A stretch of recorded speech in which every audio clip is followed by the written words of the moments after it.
Say hi, Nanai. Nasha. Obviously, he doesn't want to say hi. Okay, let's get this right. Let's get physical. Physical. Hey, everybody. I'm back. I know it's been a minute, right? I'm sorry. I apologize to all of you, my subscribers. Anyways, I'm back, but I don't want to talk about hair today. I actually have been requested to do this video from several of my friends for a long time, and I just have been completely forgetting about it. This video actually will be my first dental school vlog. Now, I'm not in dental school now. I start in the fall, so I actually start in a few weeks. Ooh, I have to get my mind right. Help, guys. Anyways, but I just want to talk about dental school preparation. What you can do to get there, you know, going through the whole process of applying because it's summertime. It's that time. And, you know, just my tips from my experience of going through the process last summer. I have my list that I want to talk about, so I don't want this video to be really long because I can ramble for a long time. So let's get started. Yay! Dental school teeth! Ah!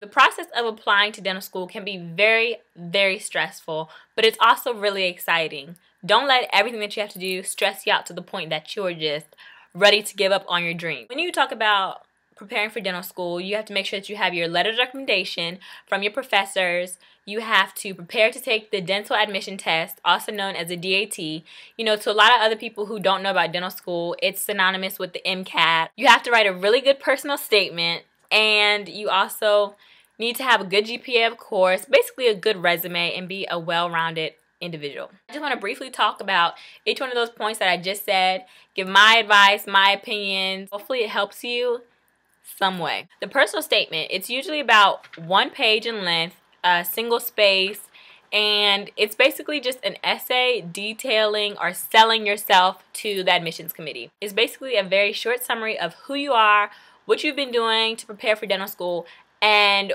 why you want to be a dentist. Now, that's like the ultimate cliche question of any profession that you want to go into. Why do you want to do this? And you know, you think in your head the answer might be so easy, but when you have to sit there and write it and you only get 1 page, it's like, I forget how many characters it is, you're like, oh my goodness, are you serious?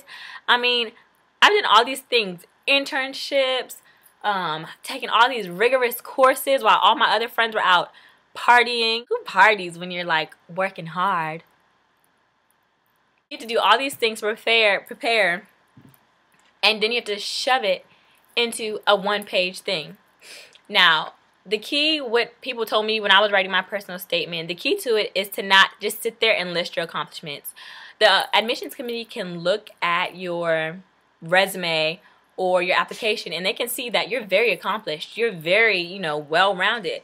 But how did the things that you participated in, your extracurricular activities, your internships, your job experience, how does all that come together and to form the big picture of why you want to be a dentist and what impact you'll have on the community once you're a dentist? That's the big question that you have to address, and a lot of people fail to do that in personal statements. So I recommend, if you know anyone who's a dentist, you know, whether it be in your family or in your community, or anyone who's in the academia realm, you know, whether at a dental school or professor, get someone to look over your personal statement. Seriously. More than one person. I had about 4 people. Now, with that being said, don't take everyone's advice, because if you get a whole bunch of people to look over your personal statement, you'll constantly be changing your thoughts, your wording, you know, the flow of your paper, the jargon, everything, and it'll just be so stressful because you're like, I just want this to be done. I want it to be perfect. Ugh. Take everyone's opinion with a grain of salt, put them together, one big picture.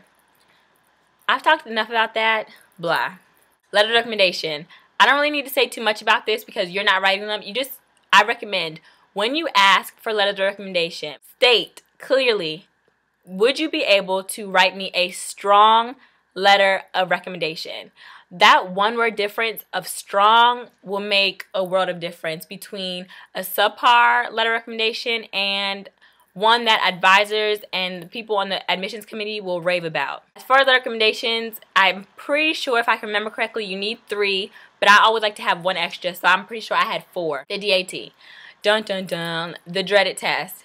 The dental admissions test is nothing to dread. By me saying that, I'm not saying that this test was like a cinch or it was so simple, because it wasn't. Like, it wasn't at all. I'm not gonna lie, I took it twice. I'm not ashamed, because hey, sometimes if at first you don't succeed, dust yourself off and try again. So I did, and I did better. There's 4 parts to the dental admissions test. The first part is perceptual ability, and there's, I think, 5 different sections in that. You know, cube counting, hole punching. It's like where you virtually are folding shapes in your mind or seeing if shapes fit into abstract areas. You know, all in your mind, while you can't draw these things out, to make sure that you have that 3D concept of perception, pretty much. You have the natural sciences, all your biologies. That includes zoology. Whoa, been out of school for too long. Zoology, genetics, all those ologies that I can't remember. You have general chemistry, you have organic chemistry, and those are your 3 sections. Then you have a 15-minute break, or might be 10. I don't remember. I'm sorry, guys. Then you have your reading section, which you have on every test, reading comprehension. You read a passage, you answer questions. Lastly, you have your math section, which encompasses everything, all your math except for calculus. So it's basically everything up to Algebra 2. It's your trigonometry, your geometry, your Algebra 1, and your Algebra 2. And the kick with this is that you can't use a calculator. They have a calculator that's provided for you on the computer. You can only punch it with your mouse. You can't even punch the numbers with the keyboard. Like, they're really trying to slow you down. So pretty much, if you're slow with math, just brush up on your basic math skills so you can be able to move fast without the calculator. If you want me to go into detail about each section, I will. I'll make another vlog going into detail. But right now, he wants to make a cameo. Right now, I'm just trying to cover the whole picture of everything about preparation for dental school. It's important to have good grades. Yes, it is. But it's also very important to be a well-rounded student. There's been plenty of people who have had 4.0s and have gotten rejected from, you know, whatever school they're applying to, because that's all they have on their resume. They never did any extracurriculars or any community service. Well-rounded people. Let's look at the big picture. It's not just about only GPA or only DAT scores. It's about a little chunk of everything. Who wants a dentist that is extremely smart, can remember every fact in the book, but can't even hold a conversation with their patient? I don't. That's not the type of dentist that I want to be. Volunteer hours. Extremely important. There are also volunteer hours that pertain specifically to your respective field. For example, if I want to be a dentist, which I do, I volunteered not only in the community, but I shadowed. So basically, they should call them shadowing hours, but they're listed as volunteer hours. You need shadowing hours. You need to shadow a dentist.